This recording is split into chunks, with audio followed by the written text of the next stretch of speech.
روایت میں ہے کہ ایک مرتبہ امیر المومنین علی ابن ابی طالب علیہ الصلوۃ والسلام کو آنکھوں میں شدید درد ہوا، بہت سخت درد تھا مولا کائنات کی آنکھوں میں، اتنا شدید درد تھا کہ امیر المومنین علیہ الصلوۃ والسلام کی عیادت کے لیے رسول خدا صلی اللہ علیہ وآلہ وسلم خود تشریف لائے اور مولا کائنات سے احوال پرسی کرنے لگے۔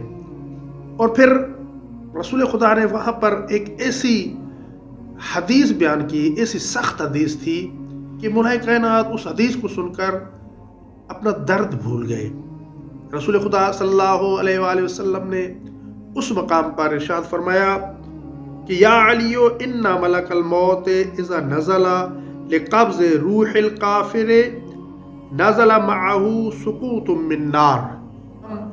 اے علی، جب ملک الموت کسی کافر کی روح قبض کرنے کے لیے آتا ہے تو اس کے پاس آگ کا ایک گرز ہوتا ہے، اور پھر فرمایا فَيُنْزَعَ رُوحَهُ بِهِ فَتُصِيحَ جَهَنَّمُ، اور اسی سے وہ اس کی روح سختی کے ساتھ نکالے گا، پس جہنم زور سے چیخے گی تاکہ اسے جلدی جہنم میں داخل کیا جائے۔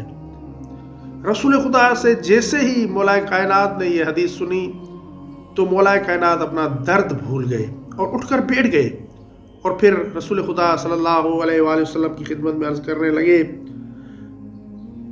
فقال یا رسول اللہ اعد علی حدیثک فقد انسانی وجعی ما قلتا۔ تب مولا کائنات نے رسول خدا سے فرمایا کہ یا رسول اللہ، آپ نے جو ابھی حدیث بیان کی ہے، اس حدیث کو دوبارہ بیان کیجئے۔ اس حدیث کو سن کر تو میں اپنا درد تک بھول گیا ہوں، مجھے جو تکلیف تھی، شدید تکلیف تھی، آنکھ کی تکلیف کو بھی بھول گیا ہوں، یا رسول اللہ دوبارہ بیان کیجئے۔ تب رسول خدا نے اس حدیث کو دوبارہ بیان کیا کہ جب کافر کی روح قبض کی جاتی ہے تو ملک الموت ایک آگ کا گرز لے کر آتے ہیں اور اس آگ کے گرز کے ذریعے سے اس کی روح قبض کرتے ہیں۔ تب مولا کائنات علیہ الصلوۃ والسلام نے جب یہ حدیث سنی تو مولا نے فرمایا ثم قال هل يصيب ذلك احد من امتك، یا رسول اللہ، کیا آپ کی امت میں سے کسی کی روح اس طرح سے قبض ہوگی؟ کیا صرف کافر کے لیے ہی یہ حکم ہے؟ صرف کافر کا ہی اسی طرح روح قبض ہوتا ہے اتنی سختی کے ساتھ؟ تو رسول خدا صلی اللہ علیہ وسلم نے ارشاد فرمایا قال نعم حاکم جائر وآکل مال الیتیم ظلما وشاہد زور۔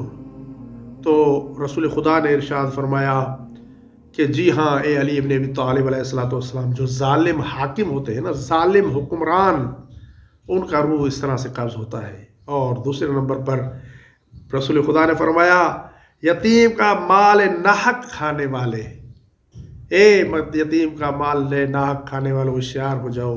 اس طرح سے آگ کے گرز کے ذریعے سے اس مسلمان کا روح قبض ہوتا ہے جو یتیم کا مال کھاتا ہے۔ عموماً اس طرح دیکھا گیا ہے کہ لوگ یتیم کا مال کھا لیتے ہیں اور خبر تک نہیں ہوتی کسی اور کو۔ یتیم کا مال نہ کھایا کرو۔ اور پھر فرمایا وہ شاہد و زور، جھوٹی گواہی دینے والوں کا روح بھی اسی طرح قبض ہوتا ہے۔ اور نیچے جو وہ سبسکرائب کا بٹن ہے نا، اس کو ہٹ کرو، جلدی سے کرو سبسکرائب۔